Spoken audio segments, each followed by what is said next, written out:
I hope everyone is doing well today.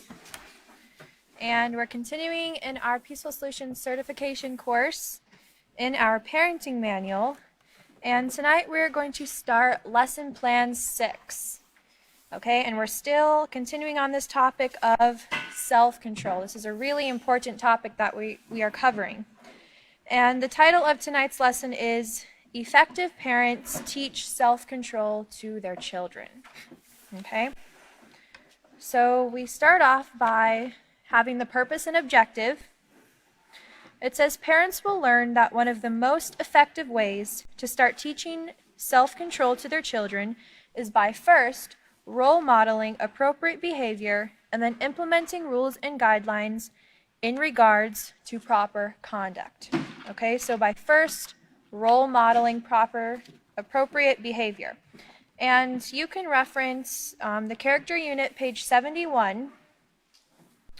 Character unit, page 71. This is in chapter 3, and the title is Mirror, Mirror. And it says, with so many negative influences in today's society, it can be challenging to obtain a positive character. This is where having someone who has a moral character to imitate really helps. Imitating others is something we all do, whether we admit it or not. We all have someone we look up to and admire. As babies, you imitated your parents in how to speak, when to smile, how to eat, and so forth. You developed habits that are now second nature to you.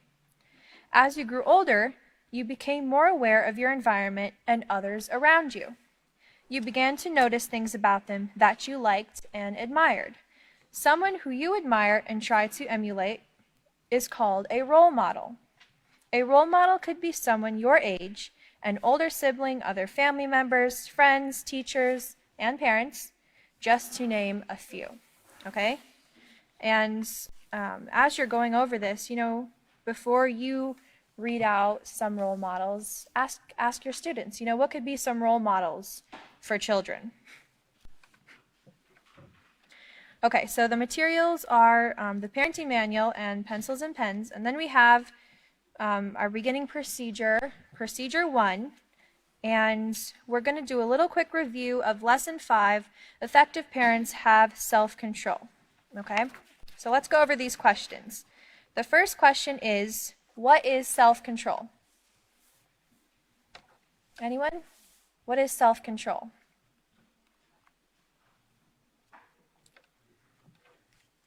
Okay, you can reference page 37. And let's go back over to page 37 real quick. And we can find the definition of self-control in paragraph 2.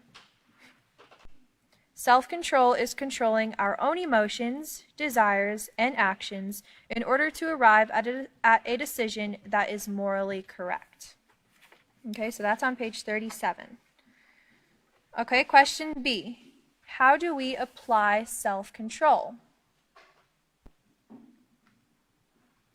How do we apply self-control? Anyone? Okay, a hand in the back.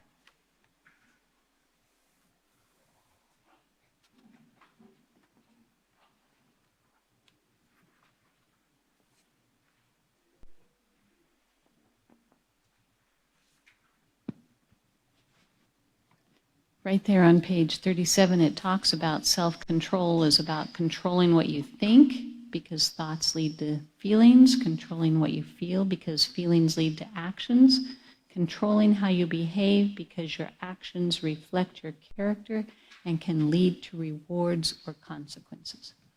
Excellent, thank you. Okay, so you can write next to that question, page 37. Okay, right in that little box there that she read for us.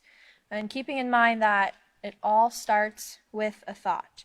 So we have to get our thoughts under control, because if not, then our emotions will get the best of us and it will cloud our ability to be able to think clearly when we are in a situation where we need to practice self-control. Okay, C. What are triggers? Does anyone remember where we were given the definition of triggers? Okay.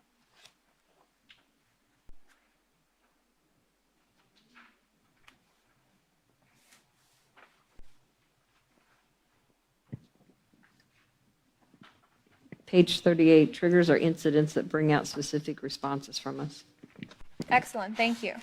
Yes, on page 38. Okay, and D. Name some steps to developing self-control. And if we turn right over to page 39, we have additional steps to developing self-control. Can I have a volunteer to read the first one? First, acknowledge that there are triggers in your life that you have a difficult time dealing with appropriately. These triggers could be taking instructions from someone in authority or dealing with a disobedient child. Whatever has the potential to cause you to lose self-control can be a trigger. Thank you. Okay, so first acknowledging that that we all have triggers. All right, would someone like to read number 2?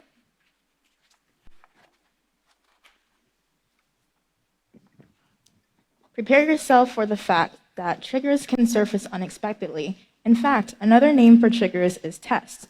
Often the situations that test us can catch us off guard. But remember, our triggers and tests, when handled appropriately, help develop moral values. So handle them with self-control. Positive character is developed by constantly choosing to do what is right when faced with situations. Thank you. Okay, would someone like to read the third one?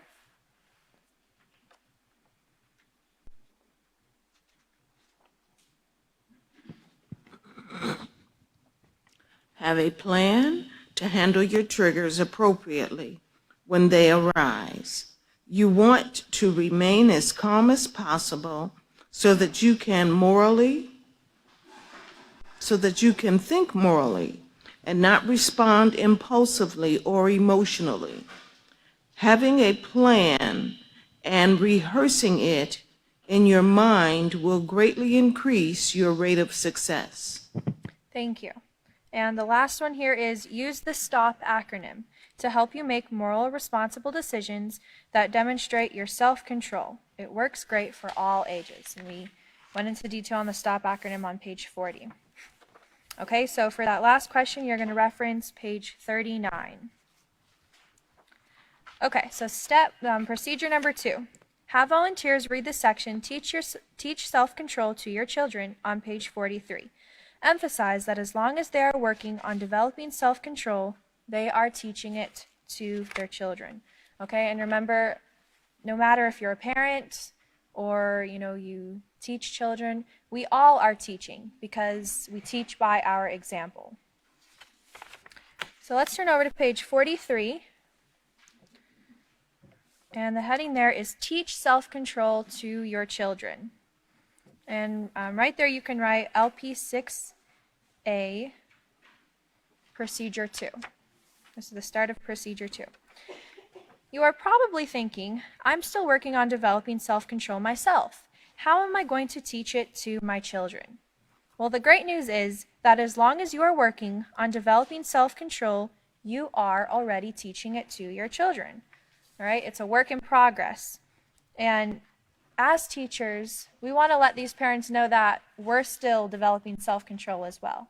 Everyone makes mistakes at times, okay? So no one is perfect, but it's the effort that counts.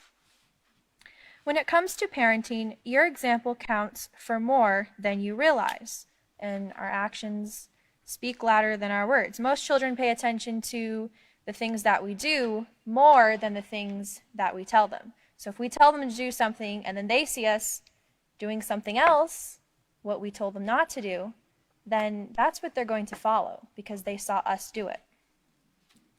Just as self-control is applicable in all areas of your life, the same is true in your child's life as well.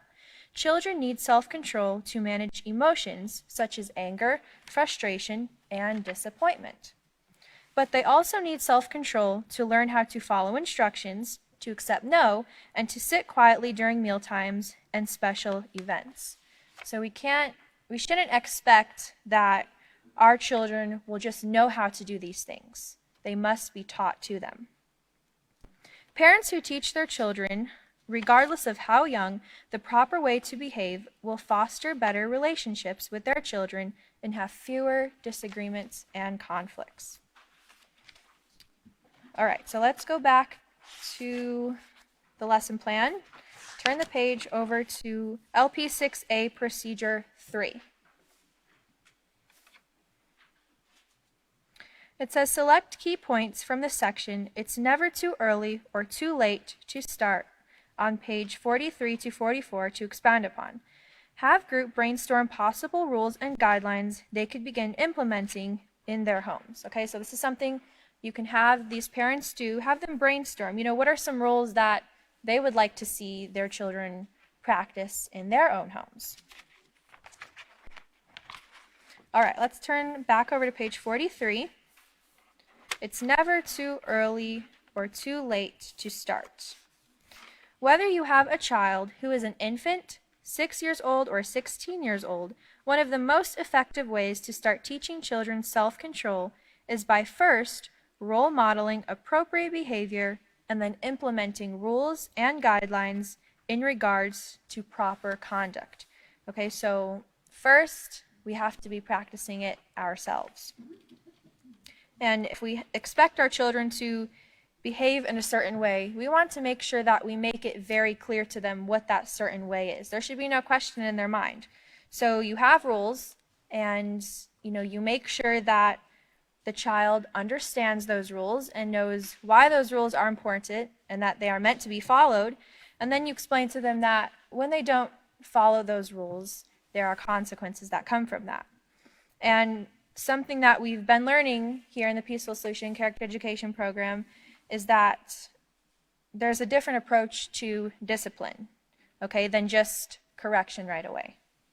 It's instruction, guidance, and really taking the time to teach the child.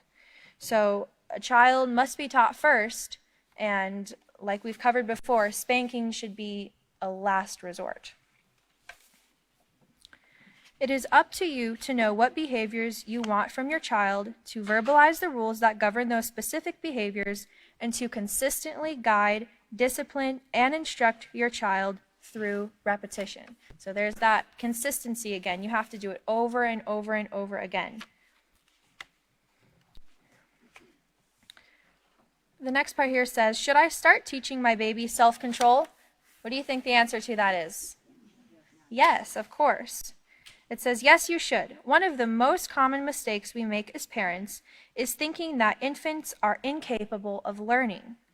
Remember, there have been numerous studies and experiments done that prove infants can learn while still in the womb. And I want to turn back over here to page 2.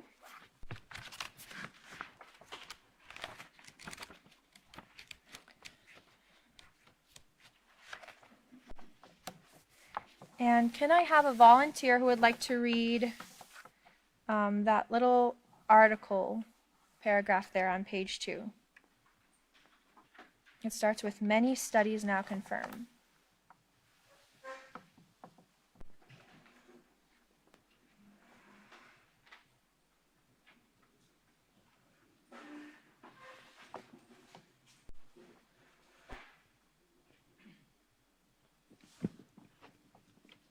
Many studies now confirm that voices reach the womb rather than being overwhelmed by the background noise created by the mother and placenta. Intonation patterns of pitch, stress, and rhythm, as well as music, reach the fetus without significant distortion. A mother's voice is particularly powerful because it is transmitted to the womb through her own body, reaching the fetus in a stronger form than outside sounds. www.birthpsychology.com. Thank you. Okay, so there's proof right there that children can learn even when they're in the womb. They're able to hear, and unborn children are very aware of what is going on. So as parents, the reactions that they have will affect this child. So, it's important to be very mindful of how we respond. It says a perfect example of this is how a child learns to speak a language. By hearing speech, the infant learns to talk.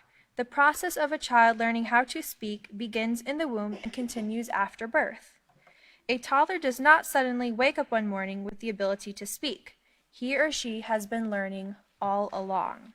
Okay, so children watch, they learn, They mimic what they see and hear, and they imitate those behaviors. On page 44, it says, in the same manner, by controlling your behavior and tone of voice, by verbalizing rules of proper conduct, and by carefully modeling the correct way to behave from the onset of birth, you will begin the process of training your infant to develop self-control.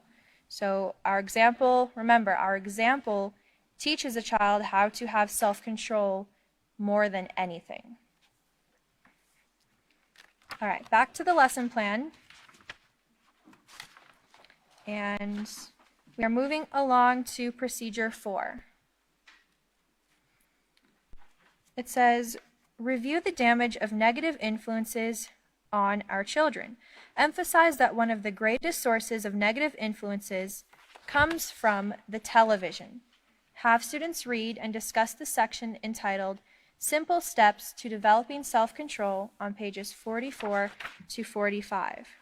Okay, and I want everyone to be thinking, what are some other negative influences besides the television? Get these parents to think about that, because yes, the television can be one negative influence, but you also have songs, you have the internet, you have movies, video games, phones, you have all of these different things. And even now, children in elementary school have phones. Okay, so it really shows how some parents don't put much thought into how these things are really influencing their children, and they wonder, why is my child making this choice? Why are they saying these things, or where did they get these things from? But they're learned behaviors. They learned it, they were influenced somewhere. Okay, turning over to page 44, and you can write LP 6A procedure 4 right where it says, Simple Steps to Developing Self-Control. And the first one says, speak in a calm tone of voice when speaking to your child, no matter how old he is. Okay, it's so important, because we can't teach self-control when we ourselves are out of control. It just doesn't work like that. It's like saying one thing and doing a complete opposite in front of your child. You're going to confuse that child. So take a moment and make sure that you are in complete control of yourself, your actions, your thoughts, your feelings before you deal with that child. And remember the STOP acronym, the RESPOND acronym that we covered in the self-control unit on page 107. We need to know our triggers and set our minds in advance so we deal with these situations appropriately. The second one here says, guard the environment of your child. Remember, the environment encompasses everything that externally affects the child. The physical surroundings, as well as the people in them, are all part of your child's environment. People who are violent, aggressive, and vulgar are negative role models, and your child will just as likely to learn from them as you are. You would not allow rapists, murderers, thieves, drug dealers, prostitutes, child molesters, or any other criminal or deviant person in your home. So why would you allow them on television? When children watch these things, remember what we learned in the self-control unit on page 123, they become desensitized. And I'm going to read a little part here. In the self-control unit, page 123, this is in chapter 5, it says, not as harmless as you may think. Witnessing repeated acts of violence leads to what is known as desensitization. In other words, seeing people get hurt in the movies and video games lessens one's ability to care about people when they get hurt in real life.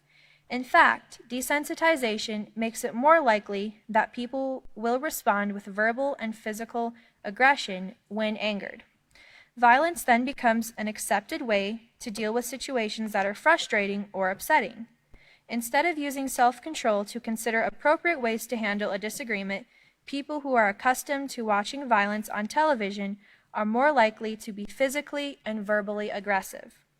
They develop the mentality that violence is a normal and acceptable part of life, and they see nothing wrong with pushing, hitting, and yelling in order to get their way. Now, when we leave our homes and we take our children with us, it's not always possible to guard them from what they see because there is violence everywhere in our society today. That's how it is. But if we have taught them that, violence is not the right way to handle a situation, then you've done what you can as parents. But like it says here, you have the power and the choice to keep all of these negative influences outside of your home. Okay, you have that power and the choice. So it's not just the people that you bring into your home, but, all the other influences that they are seeing as well. And can I have my first slide? This is in the character unit on page LP3A. Okay, and it says, it is vital that we teach our children how to monitor their own environment. As they mature and gain independence, they must learn how to filter out those negative influences that pose barriers to attaining a positive moral character, such as violence on television, in movies, and songs, as well as negative peer pressure. And that word vital means absolutely necessary or important and essential.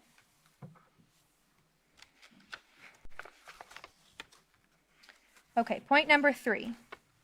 Don't use the television as a babysitter or companion. Often busy moms allow their children to indiscriminately watch television.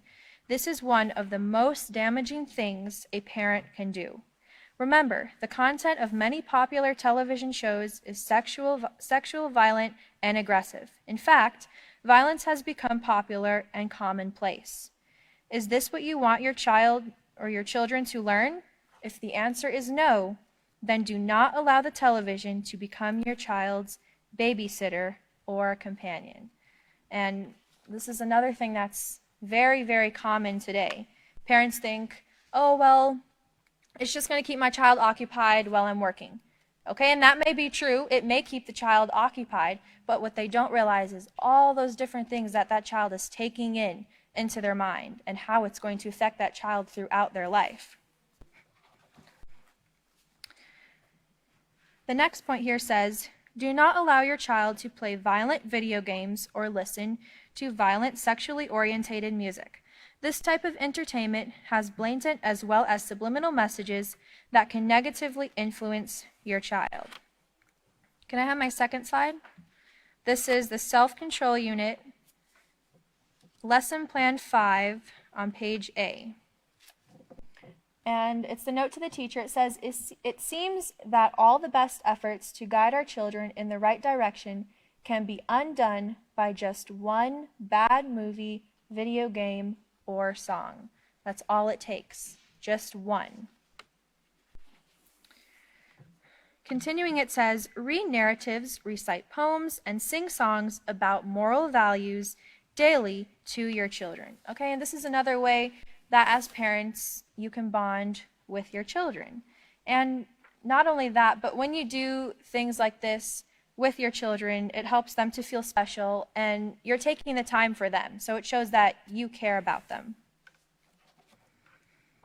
The Peaceful Solution Character Education Program has narratives, poems, and songs available for you. And make sure that you make that clear to these parents that there are many, CDs that they can get with these different songs and poems on them for their children to listen to.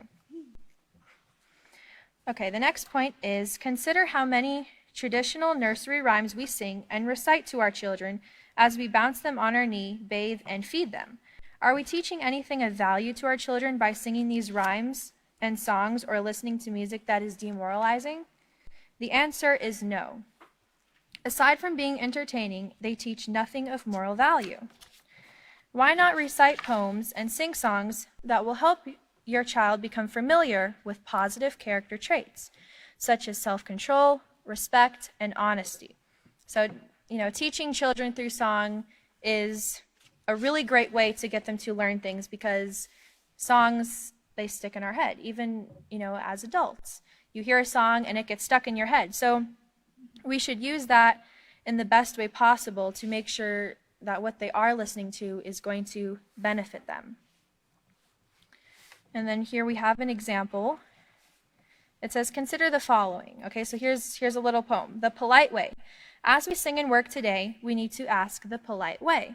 May I, please, thank you too. This shows love to me and you. So these educational songs help to reinforce the rules and guidelines that we have or that we are going to set in our homes as well.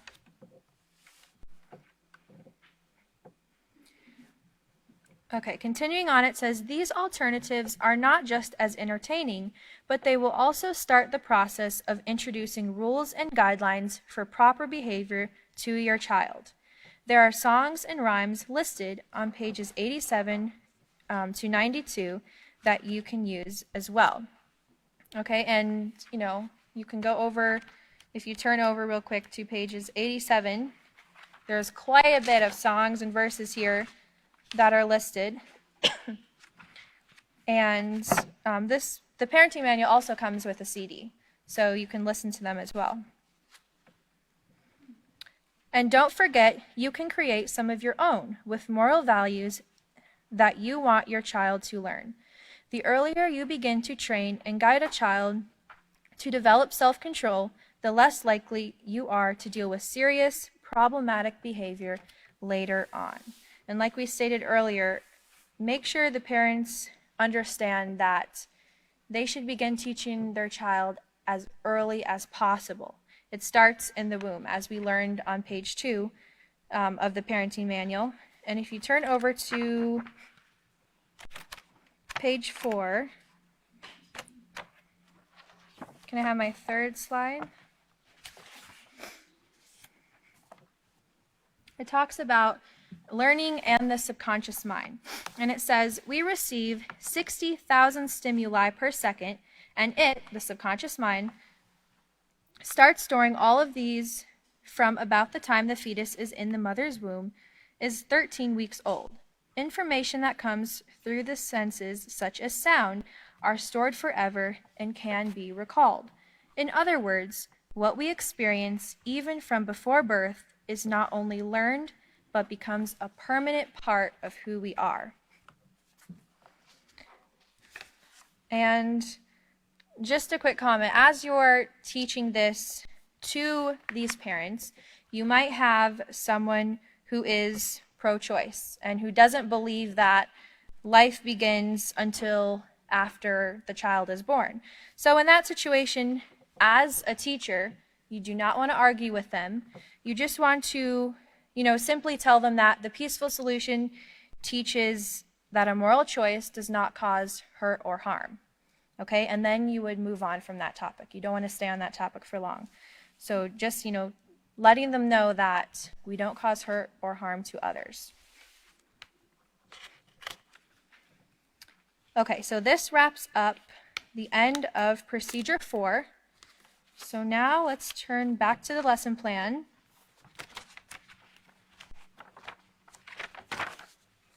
LP 6B, and we're going to read procedure 5. It says, read the paragraph under the heading, think about it, on page 45. And then there's an activity here that you would do with your class. Have students form groups and instruct them to brainstorm or create activities they could do with their children that do not require TV, computers, video games, or radios. And then you can allow them to share with the class. Okay, so activities that do not include, in other words, no electronic devices. Okay? So let's turn back over to page 45. And with this, I'm going to end right here, and I'm going to turn it over to the next teacher.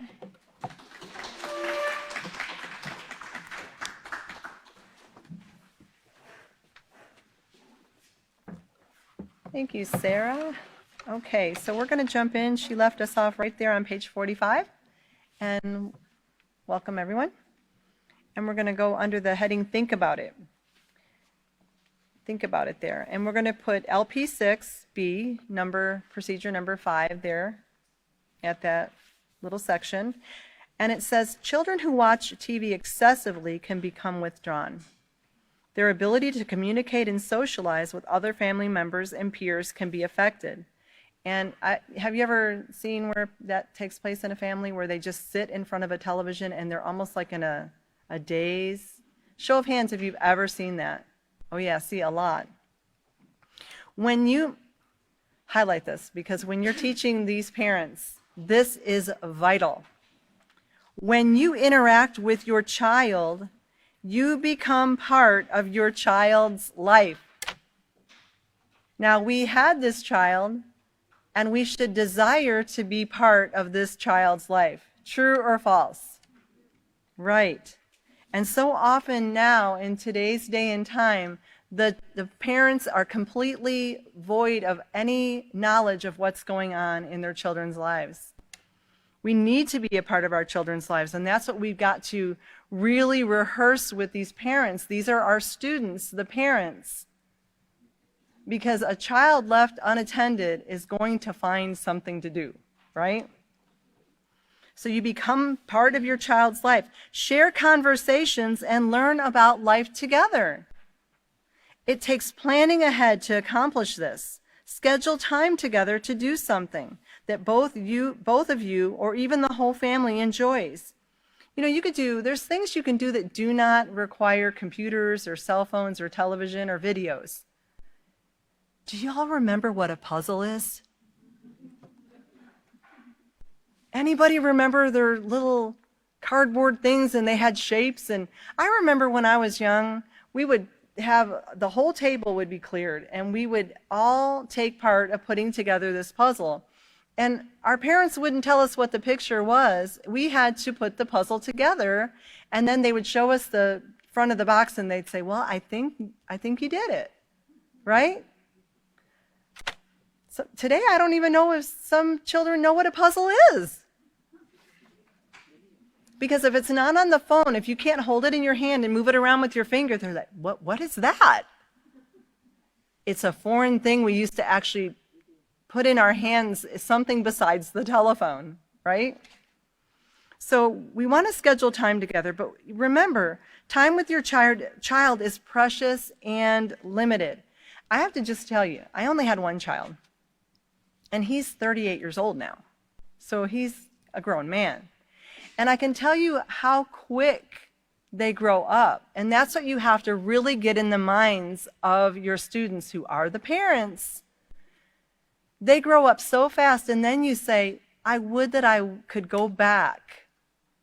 How many of you are parents in the auditorium tonight, besides me? Okay. How many of you would that you had more time to go back and just really fill in those gaps or spend the time that you didn't get to spend with your children? I know me, I'm telling you, I think about that all the time. Because they grow, they're up, they're grown, they're gone, they're married, they're out of the house. And then you're like, hey, you want to come over and spend time with me? And they're like, no. They've got their own life. They're grown. The time to connect with them is when they're young and while they're young, and then they're going to want to stay connected with you for their whole existence, their whole life, right? Make it a priority in your life and use it wisely.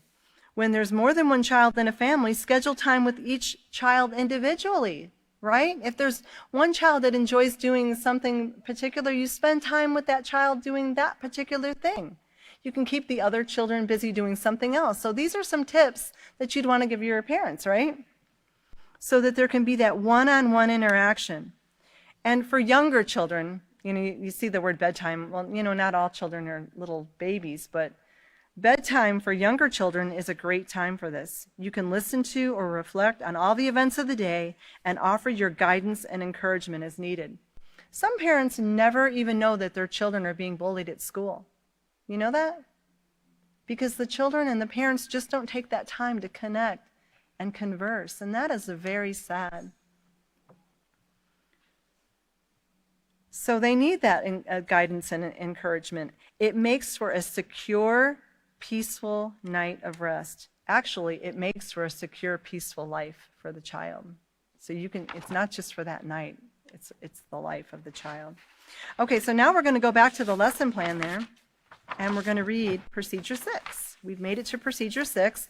It says, examine the first two paragraphs and the steps under the heading, The Importance of Rules in Developing Self-Control on page 45. Stress that consistency is the key to training. Once the rule has been established, do not allow it to be broken. And you really have to stress that to the parents because, how many of you have ever seen a mom that is just a pushover? A lot of hands are flying up. Yes, I know a mom like that. Have you ever been that mom? You set a rule and then you give in, oh, Mom, just today. Can we just not today? Can we get? And okay, just for today. Well, what have you just taught the child? Well, on occasion, if you nag me enough, the rule can be broken or it can be changed.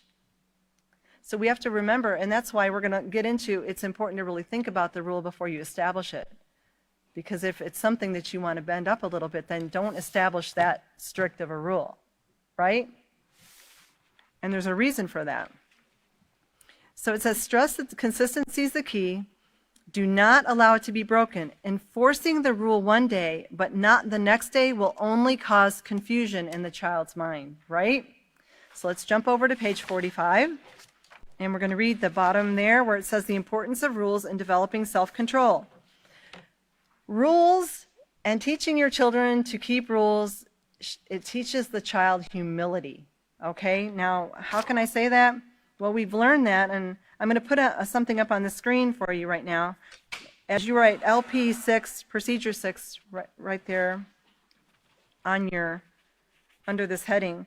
But I'm going to put something on the screen here for you because see that word humble? It says a humble person will not argue or dispute nor disobey set rules.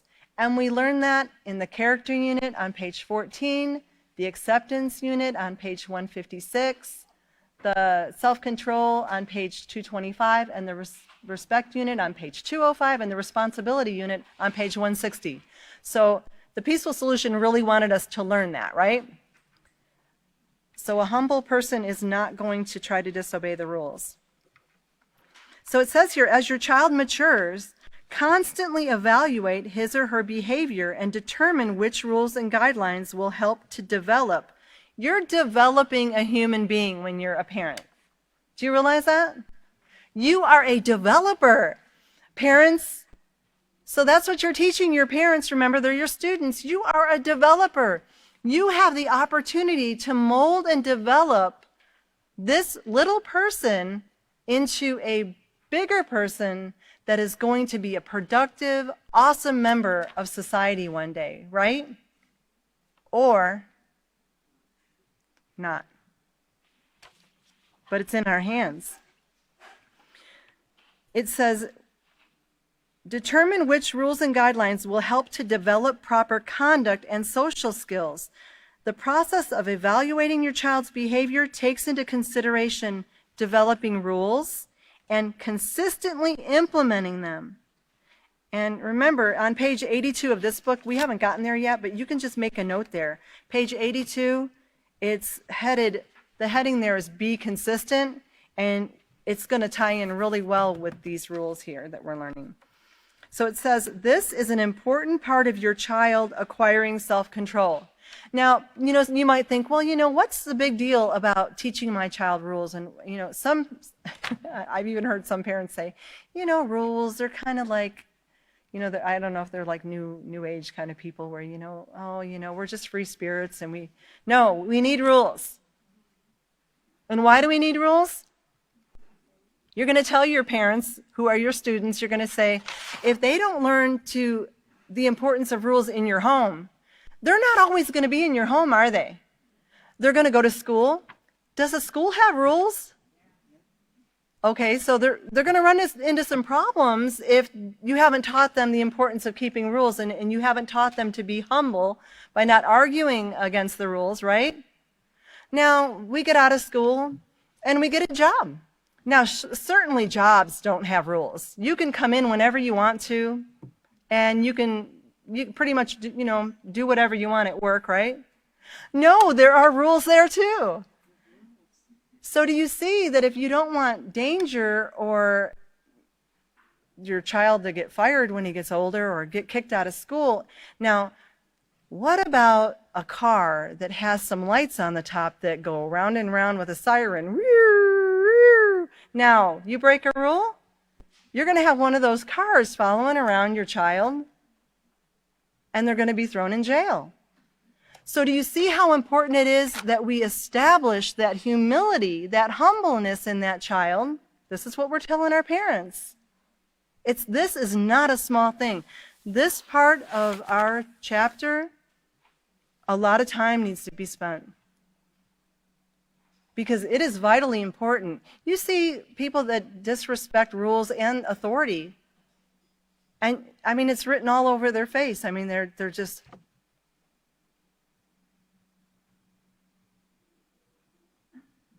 right? They got their pants hanging way down low. They're walking around doing whatever. You see this in society today. They have to have police officers in their schools today. I don't know how many of you are my age. We didn't have police officers in our schools. We had like a lunch monitor. She made sure you had lunch money, or, we didn't have to have that back then. That's how far down the morals have gotten in this time period. Rules, very important. Okay, so I have another slide here, and it's the respect unit, page 62, and it says rules are given to help things run smoothly and keep people safe. That's really all that I want to get out of that slide there. And in the elementary unit, remember we learned, back kindergarten, first grade, rules keep us safe, right? So very important. Let's flip over to the next page there. And it says, for example, you notice your child leaves her belongings. Now this is for a younger, well, I don't know, maybe some teen. Some of the mothers are like, no, I got a teen, leaves their belongings on the floor. For example, you notice that your child leaves her belongings on the floor after using them, and you want her to learn to pick her belongings up and put them in an appropriate place. What course of action should you take to teach her to pick up her belongings? Well, you don't do this.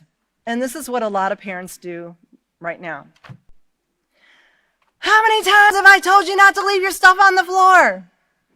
Well, a screaming parent that stumbles on a situation that they don't like, when they haven't established a rule and told the child where they want the stuff to be put, and told them that they want it to be put up every time that they use the item, you haven't given any clear instruction. So to come and scream at them when you see a mess on the floor, when you haven't dealt with the situation as a parent, remember, this is what we're teaching our students who are the parents. Children don't read minds. Adults don't read minds. So if we want our children to learn how to do something, we have to teach them and establish that set rule and tell them what we want them to do. We want to tell them, and we want to model that behavior, right?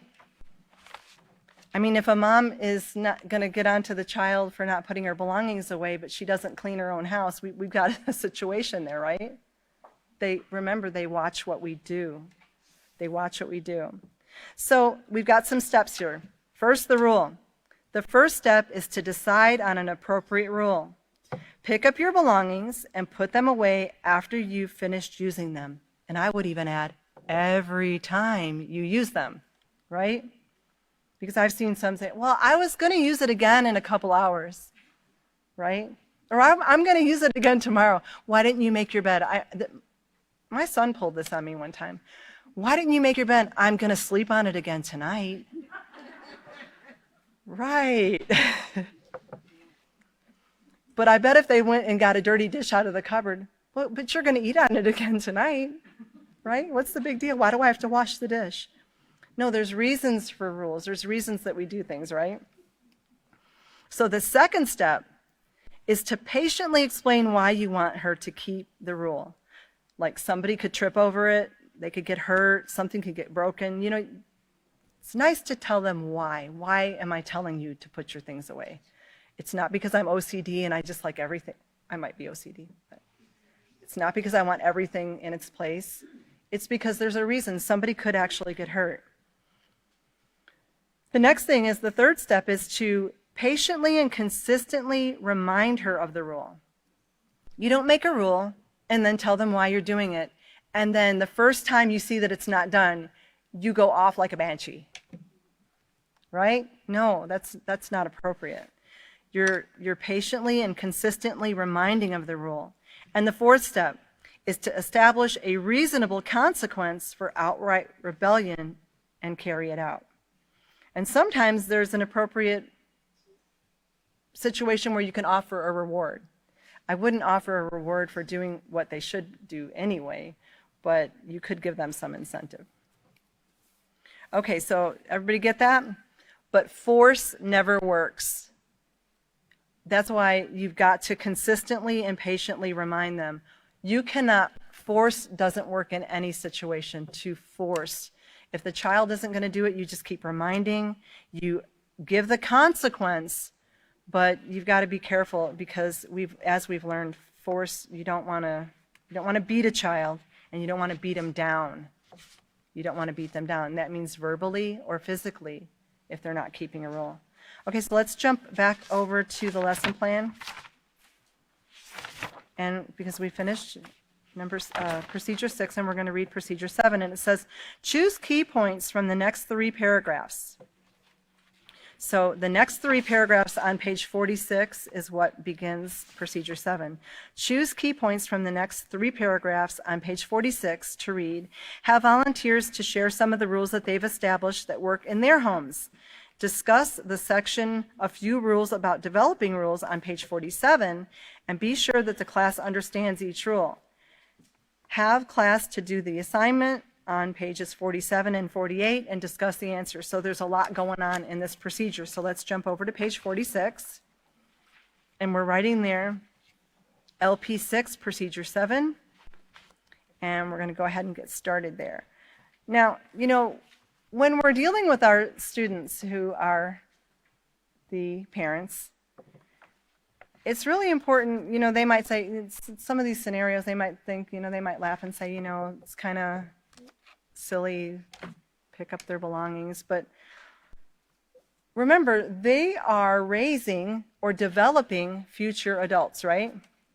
So let's say you've got this young girl in the little scenario that we just had there about picking up her belongings. Let's say the rules are never taught.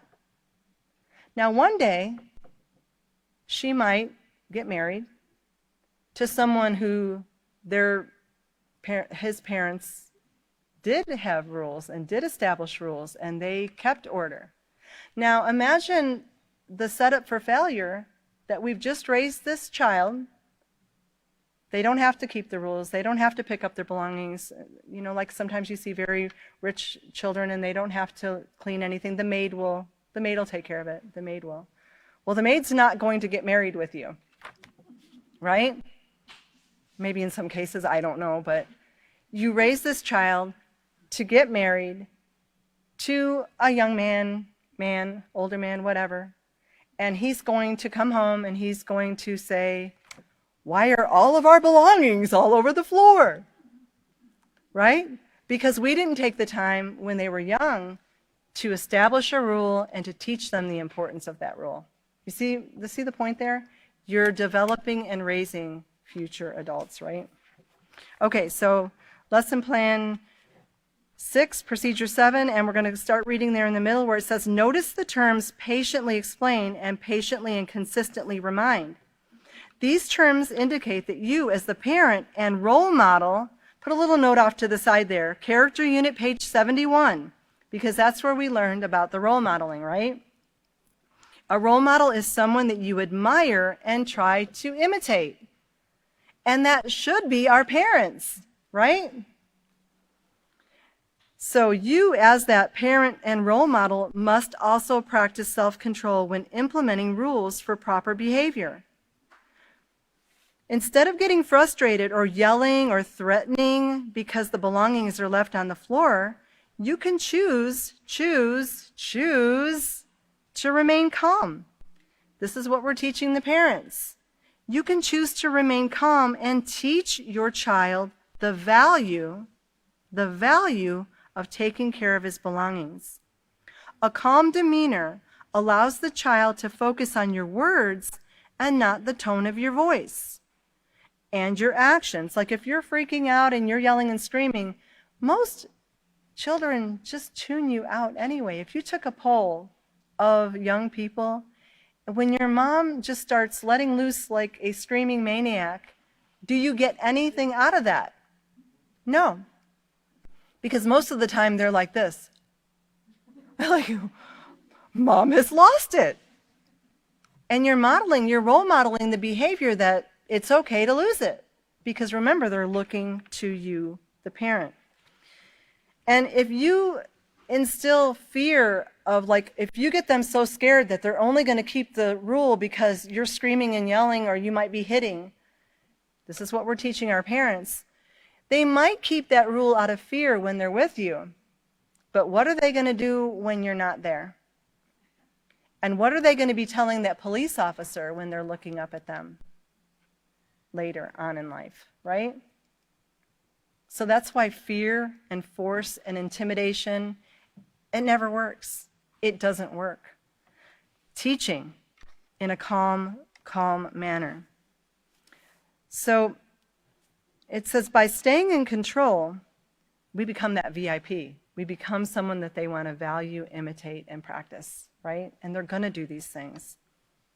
By staying in control when you're instructing your children, you gain their respect. You become their big VIP.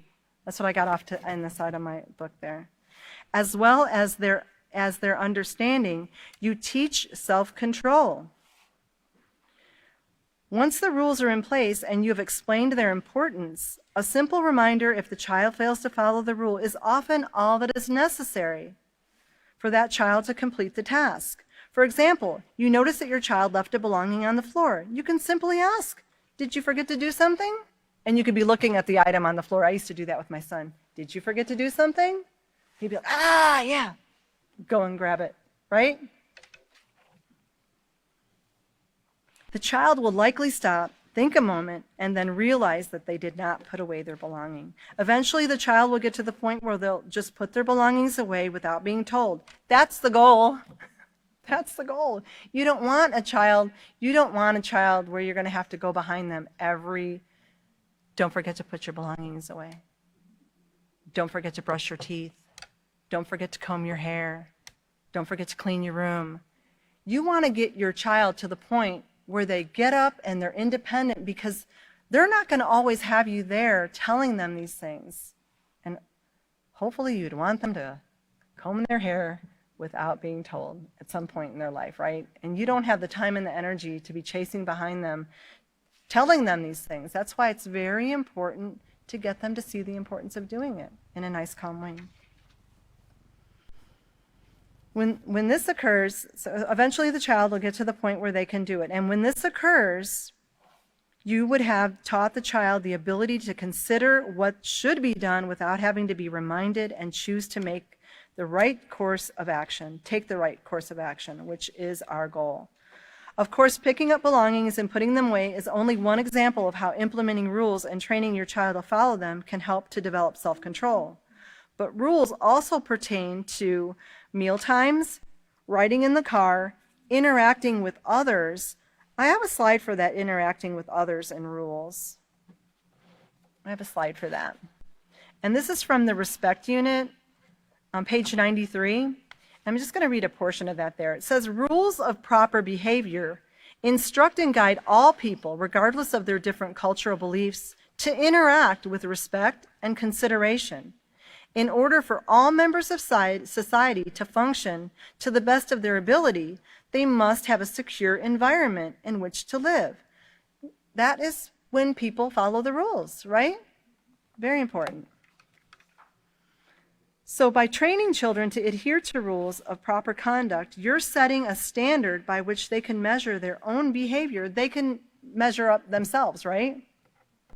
With time and patience, they're going to develop the ability to stop and consider rules that they are given for a given situation. They're following the rules, whether they're following the rules, and whether they are obeying the rules as they have been instructed, and and whether they are following the rules as they've been instructed. They're measuring this. This is one of the simplest ways to teach a child of any age how to develop self-control. You know, we have to, we could spend all night on the rules. It's vital. If we follow the pattern set by the Peaceful Solution Parenting Program, we can have success in teaching our children self-control. Now we're going to quickly go over a few rules about developing rules. There's rules to make rules? So really? So first, make sure that rules are thoroughly considered and evaluated before they're implemented in order to avoid confusing the child. When rules are not clear, not only do the children get confused, but they are more apt to resist them. And that makes sense. Keep the rules positive and focused on the desired behavior that you want from your child. So instead of saying, do not shout, you could say, speak with a quiet voice. See, that's more positive. Keep rules simple. They are easier for children to remember, as opposed to no running in the house. You could fall down, break your leg, get hurt, go to the hospital, and okay. You wouldn't want to have a really long rule like that when you can simply say, walk in the house. Keeps it positive, it's short, simple, and to the point, right? It's not complicated, and it's easy to remember. The next point, be careful not to present too many rules all at once. Work on 1 or 2 key behaviors at a time, then gradually add more rules as circumstances demand.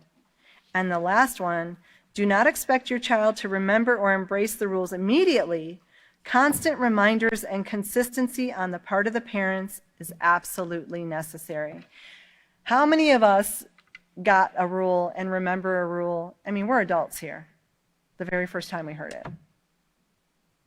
No hands are up, except my sister's. But she remembers everything. So do you see that? If we can't remember a rule the first time given, there is absolutely no way that we can put that expectation that a child, even whether they're a teen or a young child, they're not going to be able to grasp it right away. And that's where our patience. So you see, when we're going over these rules and being very patient and consistent, do you see the character traits it's developing in us? Parents, remember we're teaching the parents? That's why it's so important. So then we have here on the bottom, it says assignment. Use the lines below to list the areas in which you would like your children to develop self-control. Trust me, they're probably going to need more than 4 lines. So you're going to have them put down some of the things that they want their child to some ways that they want them to practice self-control. And then on the next page here, we're going to make rules. So it says, what rules can you implement to help your child reach the desired behavior? So for each thing that they put, each line that they put, we're going to, as a class with our parents, we're going to come up with rules that will positively get that behavior across, right? And we want to guide them to make sure that they're simple. All the steps that we covered, remember the rules for rules, okay? And then the next part here, it says, what are your reasons for implementing the rules? So we would want to go over this with the parents. Why are you implementing them? Because remember, they have to have that rationale because their children are going to want to know why this rule in the house, Ma, right? So that's what we're going to do there. So we got up all the way through procedure 7, and next class, next week, a week from now, we're going to start up in procedure 8 because I just got told we are out of time. So I do appreciate everybody coming tonight, and we'll meet up here next week, and we're going to start off in procedure 8, okay? So keep the rules.